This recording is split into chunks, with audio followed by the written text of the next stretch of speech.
오늘 말씀의 제목은 하나님의 관점입니다. 우리가 이런 거 느끼지 않나요? 내가 내 자녀를 바라보는 이 관점과 이 어떤 그런 눈과 마음과 자기 형제들끼리 서로를 대하는 마음이 다르지 않습니까? 저는 그러게요. 남매를 두어서인지 우리 남매 두신 집사님이 계시긴 한데 이 집사님네랑은 또 다른 게 저는 약해도 짠한 거예요. 자녀를 생각하는 게. 얼마 전에 수능을 본 아들에게도 제 마음은 잘났건 못 났건 고생한 게 짠하고 뭘 대단하게 했다고 잠을 저렇게 늦게까지 자냐 그래도 한편으로는 또 기특하고 짠하고 하여튼 뭐하고 짠하고 이런 마음인데 그 누이 입장에서는 그런 마음인가 봐요. 지가 한 게 뭐 있다고 뭘 그렇게 했다고. 오늘 본문을 읽으면서 저는 사실은 이런 마음 봅니다. 우리가 보는 이 소위 말하는 그 부모의 마음이 아닌 형제나 또 다른 어떤 타인이 바라보는 관점은 은혜를 더 씌우지 않고 보는 관점이 아닌가. 은혜를 제거하고 보면 뭘 그렇게 봐줄 게 있어요. 그죠? 그런데 부모의 마음은 어때요? 은혜를 더 씌워서 보니 이래도 짠하고 저래도 짠하고. 그래서 이사야 55장 8절에서 9절엔 이런 말씀 주십니다. 이는 내 생각이 너희의 생각과 다르며 내 길은 너희의 길과 다름이니라. 여호와의 말씀이니라. 이는 하늘이 땅에서 높음같이 내 길은 너희의 길보다 높으며 내 생각은 너희보다 높음이니라. 그래서 오늘 이 본문을 통하여서 하나님의 관점은 어땠는가, 또 우리의 관점은 어땠는가 좀 생각해 보도록 합니다. 1절 보니까 천국은 마치, 그래서 이 천국 비유가 마태복음 참 많이 나와 있어요. 집중되어 있는 장이 13장입니다. 우리가 이제 거쳐왔던 장인데 네 가지 그 땅의 비유, 사실 이걸 씨 뿌리는 자의 비유라고 하는데 네 땅 비유라든지 또 가라지 비유 기억이 나시죠? 또 뭐예요? 천국은 마치 할 때 겨자씨와 누룩 비유. 또 뭐가 있어요? 그물 비유. 다 생각이 나시죠? 우리가 이제 많은 것들을 이렇게 거치면서 왔는데 여전히 그렇다고 해서 그 다음부엔 천국에 대한 비유가 전혀 없는 것이 아니라 오늘 이 본문도 비유입니다. 그러면서 계속 예수께서는 하나님 나라가 어떤 곳인가를 저희에게 증거해 주고 계셔요. 여기 우리 이 성경에는 생략된 본문이 사실 있습니다. 여기에 또 다른 천국의 예증이 있다. 이런 말씀이 생략이 되고 그냥 천국은 마치라고 돼 있지만 방금 말씀드린 대로 생략된 본문이 여기에 또 다른 천국의 예증이 있다. 이렇게 말을 할 것 같으면 지금 천국은 어떤 곳이냐에 대해서 19장 23절에서 30절 등에 이렇게 기록된 것에 대해서 더 오늘의 설명을 통해서 보충하려고 하는 뜻이 있다라고 우리가 알 수 있습니다. 그런데 이제 그 천국을 딱 보니 어떤 일이 있었냐 하면 품꾼을 얻어 포도원에 들여 보내려고 이른 아침에 나간 집주인이 있다는 거예요. 이 집주인이라는 말은 집이라는 뜻의 오이코스와 주인이란 뜻의 데스포테스, 그래서 오이코 데스포테라는 말로 이 천국의 집주인은 누굽니까? 하나님이에요. 하나님을 상징합니다. 품꾼을 얻어 포도원에 보내려고 라는 이 표현은 이스라엘, 지금 우리나라는 그렇게 저 제부도 가면 포도원이 많던가요? 근데 우리나라 이런 포도원과 비교할 수 없을 정도로 거의 이제 전 국민의 주요 농산품이라고 할 수 있는 것이 팔레스틴의 이 포도원인데요.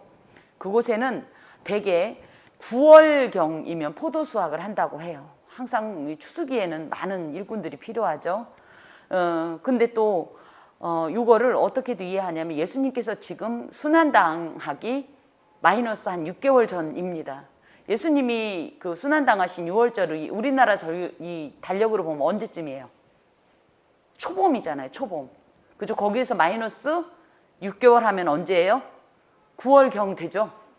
예수님께서 이렇게 지나가시다가 그 포도원에 이 수많은 그 일꾼들을 바라보면서 이 비유를 주신 것이 아닌가.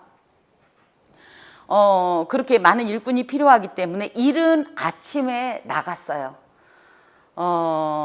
이른 아침에 나갔다는 것은, 이른 아침은 프로이라는 말로 해 뜨는 시간을 말해요. 요즘은 해가 몇 시에 뜨는지 아세요? 7시에도 사실 깜깜하더라고요. 제가 지난주에 새벽에 일을 가다 보니까 거의 7시 20분경 되니까 빨갛게 하늘이 물들기 시작하더라고요. 이스라엘은 보통 이 이른 아침 프로이라고 하는 걸 해 뜨는 시간으로서 오전 한 6시경으로 봅니다. 근데 우리나라는 오전 6시라고 하지만 이들은 이때를 0시라고 해요. 하루가 시작되는 시간이기 때문에 그래서 오전 6시경에 이렇게 이른 아침에 날이 새자마자 마치 기다렸다는 듯이 품꾼을 모으기 위해 밖으로 나간 집주인을 이야기합니다. 이것은 이제 하나님이 이 집주인이기 때문에 어떤 분이시냐 할 때 정말 인류의 역사가 시작된 그때부터 0시부터 온 백성을 구원하려고 천국 백성 삼으시려고 부지런히 움직이신 하나님의 특별한 열심을 상징합니다. 특히 이 모든 비유에는 상징적인 언어가 굉장히 많이 포함되는데 포도원은 교회 내지는 또 궁극적으로는 하나님의 나라를 의미하고요. 집주인은 방금도 말씀드린 것처럼 택한 자를 부르시는 하나님을 의미합니다. 또 품꾼이라고 할 것 같으면 이 사람은 물론 이제 하나님 나라에 이렇게 초대받는, 그죠? 이 땅의 어떤 사람이기도 하지만 또 한편으로는 그 하나님 나라에서 필요한 하나님의 일꾼, 즉 교회에서 필요한 하나님의 일꾼, 이들을 다 포함합니다. 그런 의미에서 이 지금 이른 아침에 일꾼을 구하러 나간 집주인의 열심은 지금도 계속되고 있다. 특히 오전에도 말씀드린 것처럼 지금은 말세의 말세로서 영적 추수기라고 모두 다 이야기하는데, 이런 영적 추수기인 지금이 하나님 나라를 위해 일해야 할 일꾼이 더 많이 필요한 때이다. 우리가 이렇게 이해할 수 있습니다. 그렇기 때문에 우리 또한 이런 영적 추수기에 필요한 일꾼들을 위해서 우리 아버지와 같이 부지런히 행하여 이 포도원의 일꾼을 이렇게 초청하는 일에 매진해야겠다. 자, 그러면서 그가 하루 한 데나리온씩 품꾼들과 약속하여 포도원에 들여보내고, 이 당시에 일당이 한 데나리온입니다. 이게 이제 아마 하루 식비 정도 되는 거로 알고 있어요. 많은 돈은 아닙니다만은 어찌 되었든지 12시간의 적정 품삯인데 이것을 품꾼들과 약속했다. 쉽게 말하면 내가 1데나리온 줄 테니까 우리 포도원에 가서 일할래? 그랬더니 이들이 오케이, 적정합니다. 나도 딱 좋다고 생각합니다 하고 동의를 했다라는 거죠. 그리고 또 제3시에 나가보니, 그러니까 이들은 오전 6시부터 일을 한 사람, 제3시는 그럼 몇 시예요? 6을 더하니까 오전 9시. 그랬더니 장터에 놀고 서 있는 사람들이 또 있는지라. 당시는 로마 식민지 통치하에 있었기 때문에 유대 지역의 경제가 굉장히 좀 힘겨웠습니다. 그러다 보니까 일자리를 찾지 못한 실업자들이 굉장히 많이 있었는데, 우리나라 인력시장 생각하면 돼요. 새벽에, 그죠? 큰 드럼통에다가 장작 놓고 불 떼고 있다가 트럭 봉고차가 와서 한 명씩 실어 가잖아요. 어이 이렇게 들어가는 거하고 비슷한 장면을 생각하면 됩니다. 제3시에도 장터에 사람들이 있었다는 것은 이 사람들이 늦게 왔을 수도 있지만 거꾸로는 불려가지 못한 사람들이에요. 우리도 그렇죠. 딱 왔을 때 저같이 힘 좋게 생긴 사람이 제일 먼저 불려가요. 여기 계신 집사님들은 다 자격 미달이요. 여기로 따지면 3시도 아니요. 제11시에도 있을 사람이요. 몸이 감당을 못하겠지만 저는 1차로 뽑혀갔을 거예요. 일을 잘하게 생겼잖아요. 동의하세요? 예. 왜 동의를 어찌 안 하는 것 같으신데? 자, 이 장터에 놀고 있다고 하니까 웬 장터 하지만 이것은 아고라. 그래서 물건을 사고 파는 거나 또 공공 집회, 옛날 구약의 성문, 이해 가시죠? 그런 것처럼 마켓 같은 것이 열렸던 곳인데, 이곳엔 많은 사람들이 출입하는 가장 번화한 곳이었기 때문에 이곳에 가면 사람이 있는 거예요. 이곳에 가면 일꾼을 구하는 자도, 일꾼으로 쓰임받고 싶은 사람들도 다 자기의 어떤 필요를 채웠던 그런 곳이었기 때문에 그곳에서 사람들이 놀고 있다라고 생각을 하지만 사실은 가장들이었을 거 아니에요. 뭐 밥 벌어먹고 먹여 살려야 할 처자식을 집에 두고 나온 이들이 단순히 놀았을까? 얼마나 애를 태웠겠어요. 그죠? 내가 오늘 안 벌면 우리 집에 있는 내 사랑하는 가족은 굶는데 라는 마음으로 애를 태우고 있었을 겁니다. 그랬더니 그들에게 지금 이 집주인이 말하길 너희도 포도원에 들어가라. 늦었죠. 사실은 이미 일이 시작됐잖아요. 3시간이나 지체됐음에도 불구하고 다시 일꾼으로 불러줍니다. 그러면서 내가 너희에게 상당하게 주리라. 이건 뭐냐면 여기선 1달란트라는 말을 안 해요. 상당하게, 그러니까 적정하게, 서운하지 않게 손해봤다는 느낌이 안 들도록 그렇게 주겠다. 이렇게 약속을 해요. 그리고 6시면 몇 시예요? 12시. 낮 12시. 그럼 반나절이죠? 자, 제 9시면 오후 3시. 예, 제가 아까 뭐라고 했어요? 오전 6시부터 오후 6시까지가 12시간 일의 한 데나리온인데 벌써 오후 3시가 됐어요. 이 사람들은 사실은 이때까지 있는 것도 용해. 그렇지 않나요? 이미 자기가 그 포도원이나 이런 품꾼으로 이런 딜을 못했기 때문에 정말 그날 하루를 망쳤다고 생각했는데 갑자기 이 집주인이 와서 오후 3시까지도 포도원에 들여보내주니 얼마나 이들의 마음에 다만 얼마라도 집에 빈손으로 안 갈 수 있다는 것에 대해서 얼마나 기뻤겠어요. 그래서 은혜로운 선택을 받은 은혜의 수혜자들이다. 저는 이렇게 봅니다. 자, 더 놀라운 게 뭐냐면 제11시이면 뭐예요? 마이너스 1시간을 남겨놓고도 또 갔더니 여직 또 집에 차마 빈손으로 못 들어가니까 근심하면서 서 있는 사람들이 있더라는 거예요. 그랬더니 그 사람들에게 너희가 어찌하여 종일토록 놀고 여기 서 있느냐 물었을 때 이르되 우리를 품꾼으로 쓰는 이가 없습니다. 우리는 일하고 싶습니다. 하지만 우리를 받아주지 않습니다. 불러주지 않습니다. 그랬더니 너희도 포도원에 들어가라. 이렇게 해서 제3시, 6시, 9시, 11시 그러니까 처음으로 따지면 0시부터 시작되는 거죠. 이렇게 총 몇 번이에요? 5번에 거쳐서 이렇게 사람들을 불러서 일꾼으로 충원을 합니다. 이들이 이렇게 5차례에 걸쳐서 포도원 주인에게 일감을 의뢰받은 것을 상징적으로 어떻게 보냐면 비록 부름받은 시간은 동일하지 않지만 구원의 기회가 늦었다 할 때가 없다라는 것을 의미해요. 그래서 예전에 뭐 그런 표현을 함부로 쓰면 안 되지만 부끄러운 구원이라는 표현을 했었죠. 다만 예수를 일생 믿지 않다가 정말 말 한마디만 난 아멘 내 영혼을 주께 맡깁니다만 해도 구원을 얻는다. 우리가 이런 얘기를 할 정도로 하나님은 할 수만 있으면 마지막 그 순간까지도 그 영혼을 향한 열심과 그 애끓는 마음을 표현해서 누구라도 정말 그 죽음 직전이라도 구원하시고자 하는 그런 하나님의 강인한 의지를 이런 어떤 시간을 통해서 표현하고 있습니다. 더하여서 이 안에는 때로는 하나님께서 주신 인생의 시간, 그러니까 0시에 부름받은 이들도 실제로 있지요. 그냥 물리적으로 생각하면 대표적으로 뭐예요? 엄마 뱃속에서부터 성경책 들고 나온 누구누구들이겠죠. 예. 하지만 다 그렇지는 않다는 거예요. 어떤 이는 오전 9시에 부름받기도 하고, 낮 12시, 오후 3시, 5시. 하여튼 포도원 문이 닫히기 전까지는 어찌됐든 닫히기 전까지 그 인생의 시간을 허비하고 있다가 오더라도 하나님께서는 그럼에도 불구하고 그들에게 구원의 상급을 주신다는 것을 의미합니다. 이건 누구 마음이냐? 엄연히 얘기하면. 그러니까 소위 말하면 그런 게 어딨어요. 나는 모태신앙인으로 자라갖고 여기까지 50평생 주일날 교회 안 가면 벼락 맞을 줄 알고 다녔는데 누구는 내내 잘 놀고 잘 먹고 잘 살다가 마지막에 그랬더니 똑같으면 어떻게 이런 마음이 올 수 있지만 그건 누구 마음이다? 하나님 마음이다. 이것은 또 한편으로는 구원은 사람의 어떤 공로나 그죠? 어떤 물리적인 어떤 경력 등에 대한 보상이나 대가가 아니라 일방적인 하나님의 은혜다라는 사실을 강조하고 있습니다.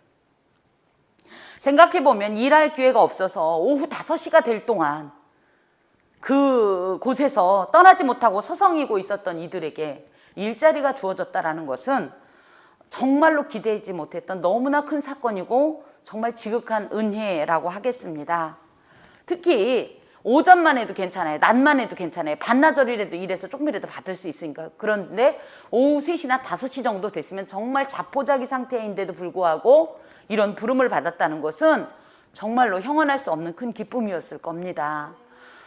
이처럼 하나님께서는 누구에게든지 이런 구원의 기회를 제공하시면서 그동안 오히려 애태우면서 구원의 길을 갈망한 자에게 더 큰 기쁨과 더 큰 은혜를 체감하도록 성령으로 도우시는 분이십니다.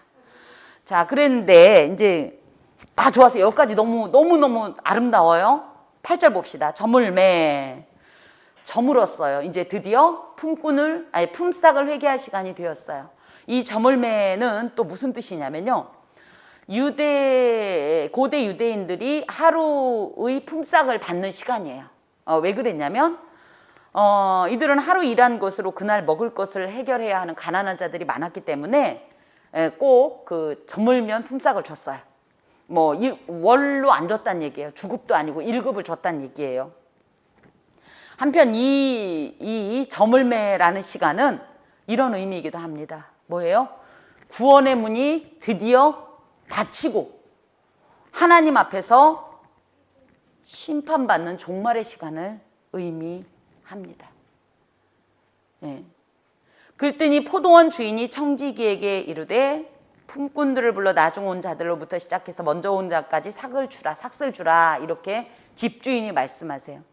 예, 여기서 뜻밖의 존재가 나옵니다. 포도원 주인이 누구예요? 하나님이었으면 청지기는 누구예요? 천사? 그죠? 정말 이 생각지도 못했던 존재가 있었네. 청지기, 그죠? 청지기는 에피트로포스라는 말로 위탁받아 관리하는 존재입니다.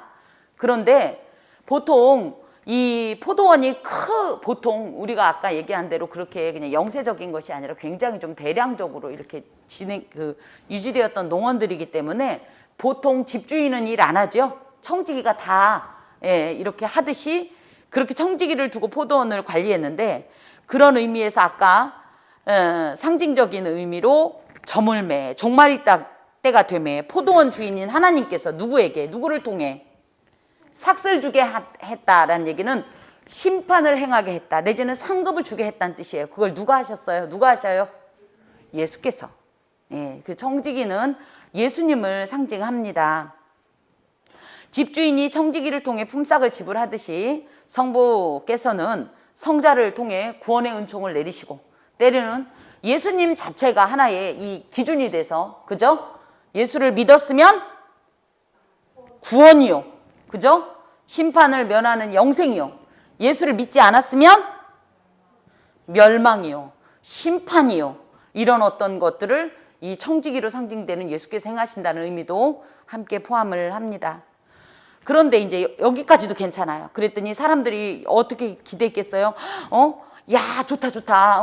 이제 드디어 오늘 고생한 저거를 받겠구나. 여기에도 여기 12절에 보면 종일 수고하여 더위를 견딘 우리와 같게 하였나이다. 거기가 어떤 기후인지 아시잖아요. 특히 한낮에는 이 뜨거운 바람과 함께 이 직사광선이 장렬했기 때문에 정말 일하기 힘들었던 것이 사실이에요. 그렇게 일하고 나서 이제 품삯을 받게 되니까 모두를 막 설렜던 거예요. 그죠? 그랬더니 더 그 마음을 더 이렇게 부추겼던 것이 뭐냐면 품꾼들을 불렀는데 싹을 누구부터 주냐면 나중 온 자부터 주는 거예요. 근데 나중 온 자들이 9절에 보니까 얼마를 받아요? 한 데나리온을 받는 거예요. 물론 이 나중 온 자는 한 데나리온을 받을 거란 기대도 없었고 준다는 말도 없었어요. 그죠? 오전 6시에 온 사람들하고만 한 데나리온에 대한 얘기를 했지 그 이후에는 한 데나리온을 꺼내지도 않았는데 그야말로 오후 5시에 온 사람들에게 한 데나리온을 주는 겁니다. 그랬더니 먼저 온 사람들이 우와! 이제 마음에 막 계산이 막 돌아가는 주판알이 막 돌아가는 거예요. 그러면서 와 그러면 저 사람이 한 달란트면 나는 도대체 한 시간 일했는데 한 달란트면 나는 오늘 12시간 일했어. 이게 막 지금 계산이 막 돌아가고 있는 거예요. 그래서 막 더 기대에 찼을 거예요. 몹시 흥분했을 거예요. 세상에 이게 웬 떡이냐 이러고 있을 때 10절에 먼저 온 자들이 와서 더 받을 줄 알았죠. 더 기대했죠. 그런데 이들에게도 한 데나리온 밖에 안 주는 거예요. 원래 생각해보면 11시에 온 사람들이 한 데나리온을 받았어요. 그 전에 온 사람이 5절에 보니까 누구예요? 그 전에 온 사람이. 아니 그 전에 온 사람이 5절에 제9시 그러니까 오후 3시 그죠? 또 제6시 12시 또 3절에 보면 제3시 9시 예. 이런 사람들도 사실 한 데나리온의 얘기가 안 나왔었어요. 그러니까 기대도 안 했단 말이에요. 일만 시켜줘도 감사했는데 11시에 온 사람들이 이걸 받자 막 기대에 부풀었죠. 그런데 자기들도 한 데나리온을 받았어요. 그럼 생각해보면 자기들도 반띵한 것도 있고 그죠? 특별히 오후 3시에 온 사람은 정말 불평할 거리도 안 되는데 놀랍게도 어떤 일을 하냐면 11절에 보니까 받은 후에 집주인을 원망합니다. 여기서 원망했다라는 말은 뭐냐면 그냥 뭐야 이 정도가 아니라 자기들끼리 꿍시렁꿍시렁거리면서 수군거리다. 이 성경에서 수군거린다는 표현이 뭐냐면요. 이 불평과 원망에 가득 차서 눈을 희번득거리면서 이 신나라는 말이 있어요. 우리 창세기에 이삭의 그 우물 이름 중에 신나 있죠. 신나. 이 시트나의 어원이 어디서 나왔는지 아세요? 사탄에게서 나옵니다. 사탄에게서 나오는 것이 대적하다, 불평하다 있는데 이런 식으로 집주인에 대해서 그냥 수군거린 정도가 아니라 아예 노골적으로 집주인이 들으란 듯이 마구마구 불평을 쏟아냈다라는 얘기예요. 그러면서 그들이 이제 뿜어내는 말이 뭐냐면 나중 온 이 사람들은 1시간밖에 일하지 아니하였거늘. 그러니까 뭐예요? 12시 빼고 나머지가 다 붙어갖고 그렇게 따지면 오후 3시도 어마어마한 은총을 입은 사람이잖아요. 그죠? 낮 12시도 정말 반만 일하고 한 데나리온을 받는 거잖아요. 이게 은혜인데 이걸 전혀 은혜로 안 느끼고 그러면서 그들을 종일 수고하여 더위를 견딘 우리와 같게 하였습니까? 하면서 더 이상 지금까지는 은혜였는데 이게 은혜가 아니라 이 보상이 미흡하다라는 어떤 항의조에 이런 어떤 대적을 시작하는 겁니다. 사실 제11시에 온 자들은 1데나리온을 받을 때 어떤 마음이었을까요? 뒤로 정말 기아마에 자빠질 만큼 행복하고 기쁘고 그러면서 정말 자식들이 막 눈에 마른마른하고 막 이걸 정말 오늘 이건 간증거리다 완전히 이러고 있었을 거 아니에요. 그죠? 그렇지만 이것이 이 은혜가 나의 공로를 의식하고 나의 공로를 가지고 보상의 어떤 하나의 그죠? 그런 기준으로 가자. 관계를 가자. 더 이상 은혜가 아닌 게 돼버립니다.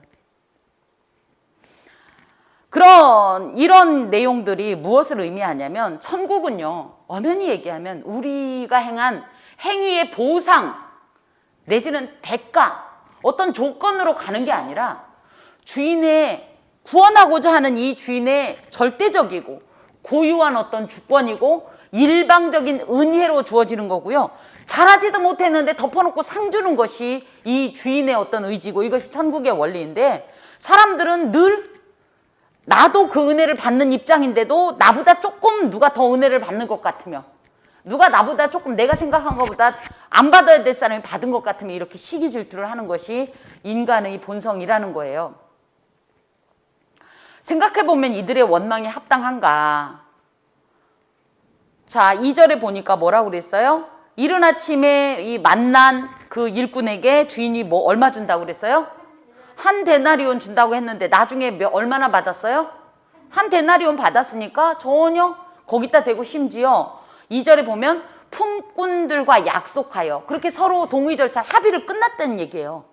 그러니까 내 거나 먹고 말면 되는데 왜 그걸 갖고 특히 제3시에 있는 사람들에게도 뭐라고 그러냐면 내가 상당하게 주리라. 이건 뭐예요? 서운치 않게 부족하다고 느끼지 않게 주리라. 이런 뜻이에요. 이 사람들도 속으로 생각했을 거라고요. 내가 한 데나리온을 받을 거란 기대도 없을 거라고요. 그런데 한 데나리온을 받았으면 이게 얼마나 큰 은혜인데도 이들은 전혀 원망할 이유가 없지만 이렇게 원망을 합니다. 왜 그러냐 할 때 첫 번째, 이런 특별한 은혜를 당연한 어떤 자신들의 공로나 보상으로 여긴다는 거죠. 구원이 우리에게 보상입니까? 대가입니까? 일방적인 하나님의 쏟아부어 주시는 은혜예요. 우리는 정말 저 하늘 높이 우리의 공로를 쌓아도 이 구원을 쟁취할 만한 존재가 못 돼요. 우리가 하는 일 자체가 하나님 앞에 완전한 게 없어요. 쓸만한 게 없어요. 근데 그거 다 쌓아놓고 어떤 근거로 구원을 당당히 대달라고 내놓아 달라고 보상해 달라고 말을 하겠습니까? 이런 행동을 지금 한다는 거예요. 두 번째, 이것은 한편으로 보면 수고한 자신들과 동일한 취급을 받은 제11시에 온 사람들이 받은 은혜에 대한 묘한 시기와 질투의 감정이 동반한 것이 아닐까. 비교하지 않았으면 이들도 충분히 행복했을 거잖아요. 그렇죠? 그러니까 내가 받은 건 당연하고 그들이 받은 거는 지나치다라고 생각하는 이런 완악한 인간의 이 감정을 말합니다.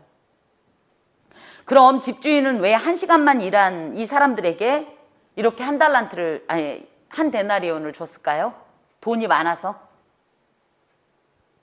왜요? 왜 줬을 것 같아요? 한 데나리온을? 예? 감사로 열심히 일해서. 일방적인 은혜, 일방적인 마음.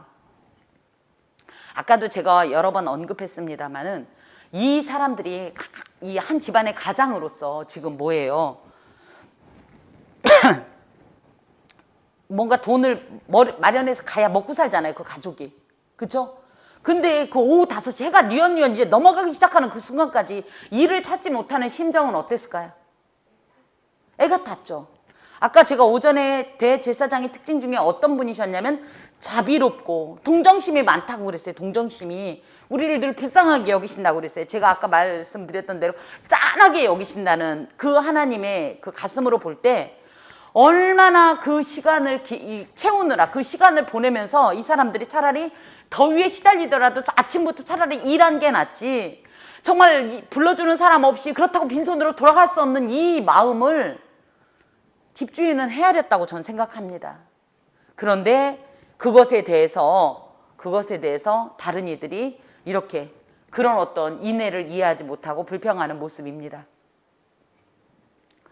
자, 그리고 더하여서 이건 한편으로 생각하면 나중에도 나오지만요, 주인의 고유 주권, 즉 하나님의 고유 주권인 은혜의 기준에 대한 불만입니다.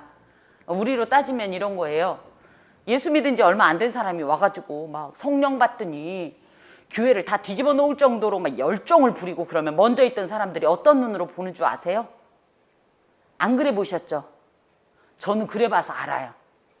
아니 예를 들어 그런 거예요. 제 모교회 같은 경우, 아니 내가 그 교회 지을 때 그래도 나가서 걸레질이라도 한번 하고 이랬던 나는 고사하고, 그죠? 다 지어놓고 왔더니 누구 말 맞다나 다 차려놓은 밥상에다 숟가락 하나 얹더니 이 사람이 와가지고 저보다 더 빨리 막 신앙이 진보하고 성장하고 은혜 받고 성령 받으면요 이상한 기분이 들어요. 근데 엄연히 얘기하면 그건 누구의 절대 권한이라고요?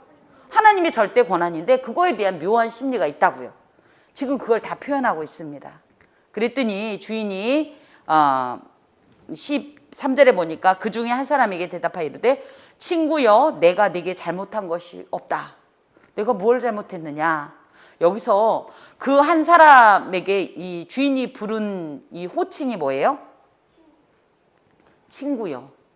이 사람은 엄연히 얘기하면 주인과 친구 관계가 아니죠. 그런데도 어찌 보면 내가 고용한 이 고용인으로서 이 피고용인에게 함부로 대할 수도 있어요. 얼마든지.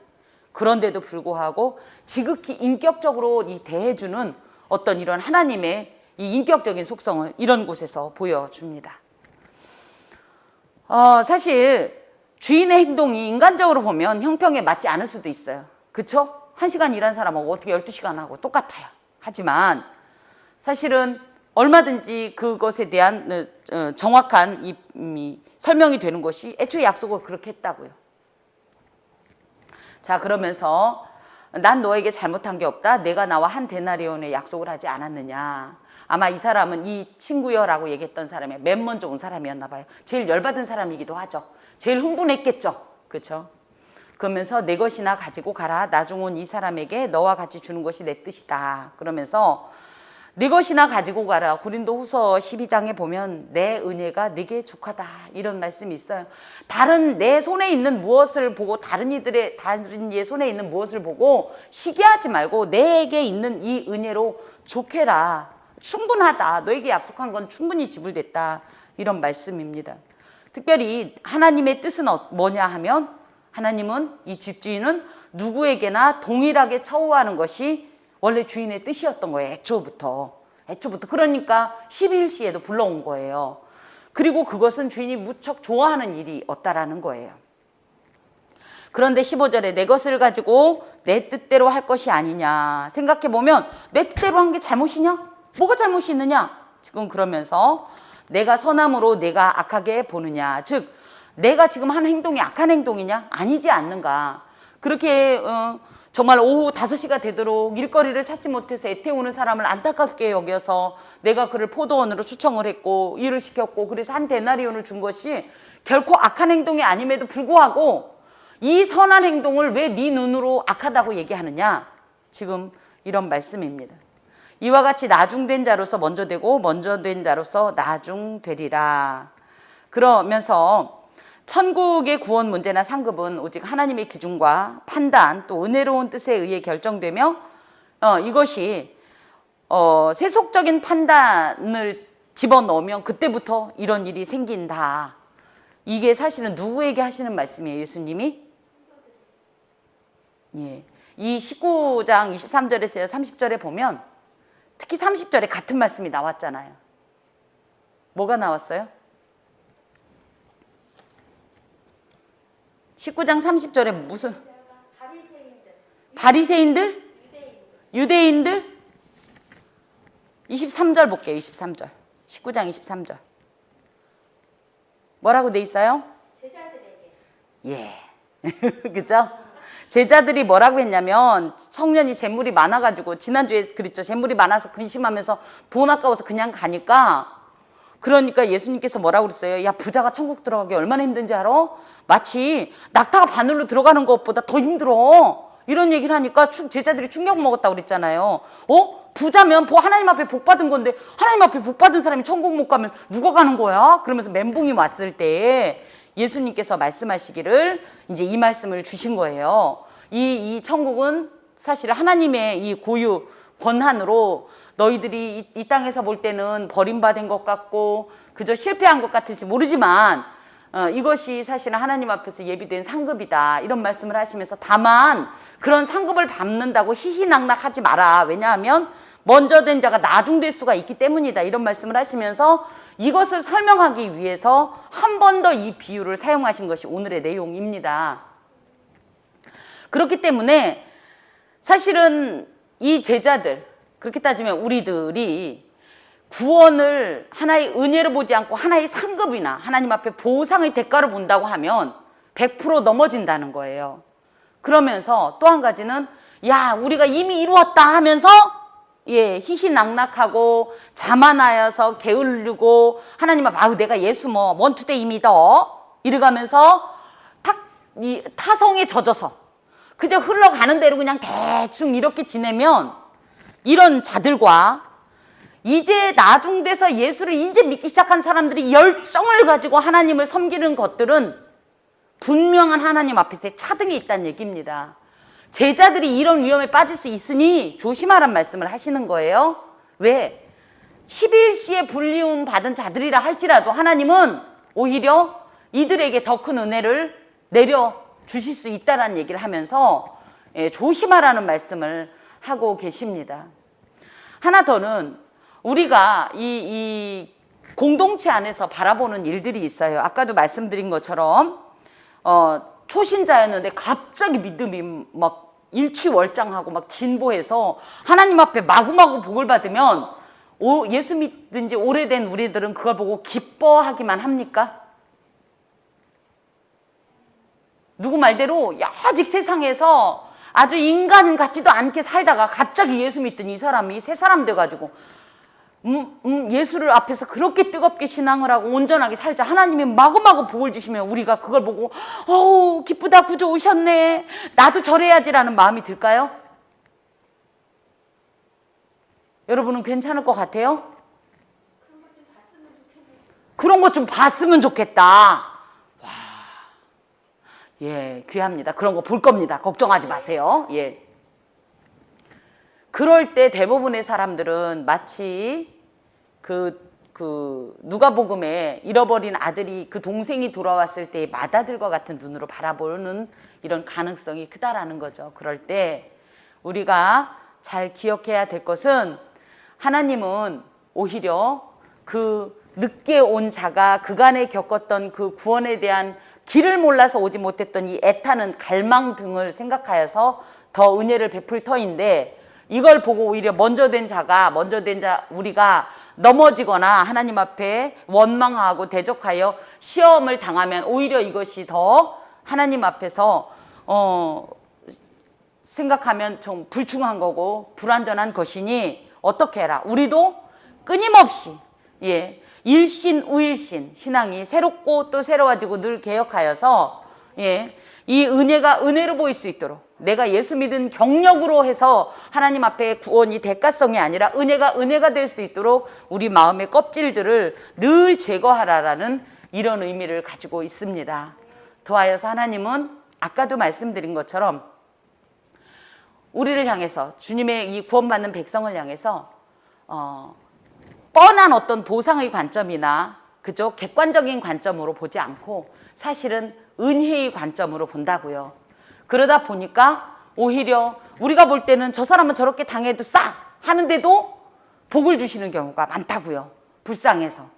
그걸 갖다가 우리가 때로는 시기할 수 있다고요. 그런 것들도 좀 조심할 필요가 있습니다. 하나 더 말씀드릴 것은, 여기서 1달란트라고 하는 것은 천국 자체를 의미하기도 합니다. 이게 무슨 얘기냐면 천국은 그 자체로 완전해요. 그렇죠? 그런데 이 천국은 완전하다는 게 우리에게 주어진 이 크기가 완전하다는 뜻이에요.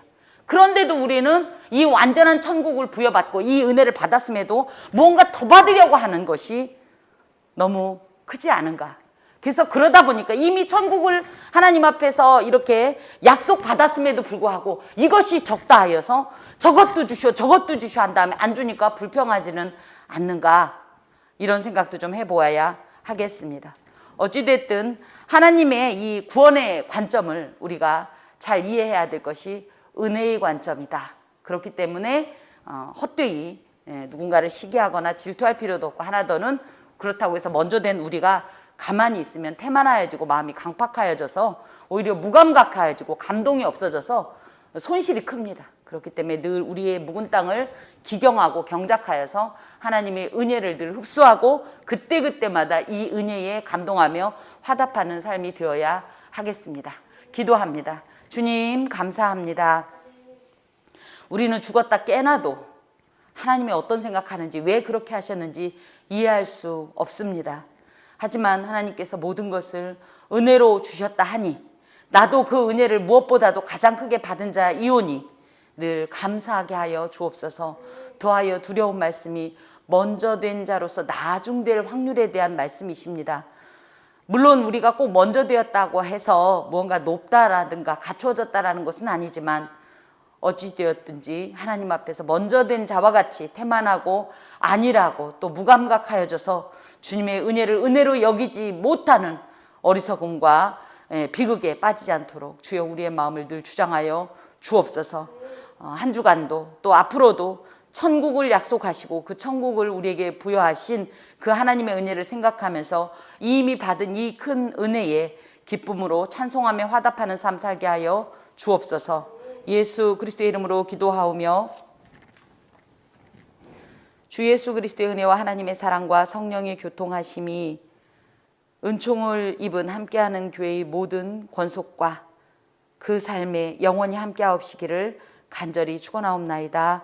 아멘.